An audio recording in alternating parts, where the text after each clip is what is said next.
In the same month that banks were collapsing, governments were printing trillions of dollars, and millions of people were losing their homes. A person, or maybe a group of people, using the name Satoshi Nakamoto, quietly published a 9-page document on the internet. Nobody noticed at first. No press conference, no company, no name anyone could verify. But that document described something that had never existed before. A form of money that needed no bank, no government, and no single institution to trust. We are talking, of course, about Bitcoin. The timing here is everything. October 2008, exactly the month Lehman Brothers had just collapsed. Banks were receiving massive bailouts, and trust in the entire financial system was at its lowest point in generations. Remember the core problem we have seen throughout this series? Money only works because we collectively trust it. And in October 2008, that trust was completely broken. People had just watched banks take enormous risks, get bailed out with public money, while ordinary people lost their homes and savings. Satoshi Nakamoto's idea was a direct response to exactly this problem. So what did this document actually propose? Instead of a bank keeping track of who owns what money, Bitcoin proposed something radical. Thousands of computers around the world, all keeping an identical copy of every single transaction ever made. This shared record is called a blockchain. Here is the key idea.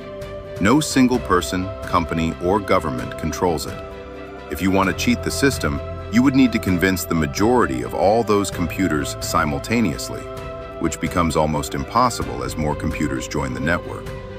For the first time in history, you could send money to another person anywhere in the world without a bank, a government, or any institution standing in the middle, approving or blocking the transaction. In January 2009, Nakamoto created the very first Bitcoin transaction.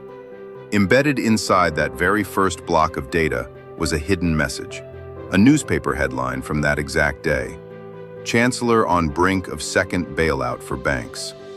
This was not a coincidence. It was a direct statement about exactly why this technology was being created.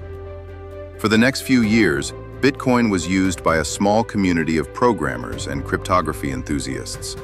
At one point, 10,000 Bitcoins were used to buy 2 pizzas, a transaction now famous because those same Bitcoins would later be worth hundreds of millions of dollars. Over the following decade, something unexpected happened. Bitcoin went from an experiment understood by a handful of programmers to an asset discussed by central banks, governments, and major investors around the world. Its price has been extraordinarily volatile, rising to incredible heights, then crashing dramatically more than once. But the core idea behind it never went away. A form of money where trust is built into mathematics and code, rather than into a bank, a government, or any single institution. Think back to everything we have covered. Lydian coins built trust through scarce metal. Paper money built trust through a promise backed by gold. Central banks built trust through institutions and regulation.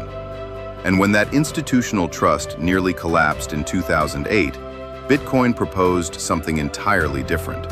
Trust built through code, mathematics, and a network no single entity controls. Every single one of these systems is solving the exact same problem in a different way. How do you get millions of strangers to agree that a piece of paper, a coin, or a string of digital code actually has value?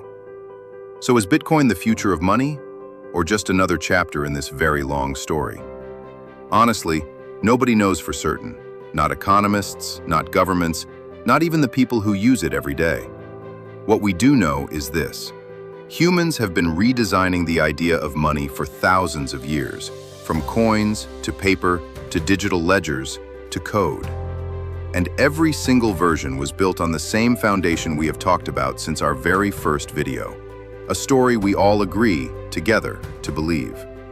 Whatever comes next, that fundamental truth is unlikely to change.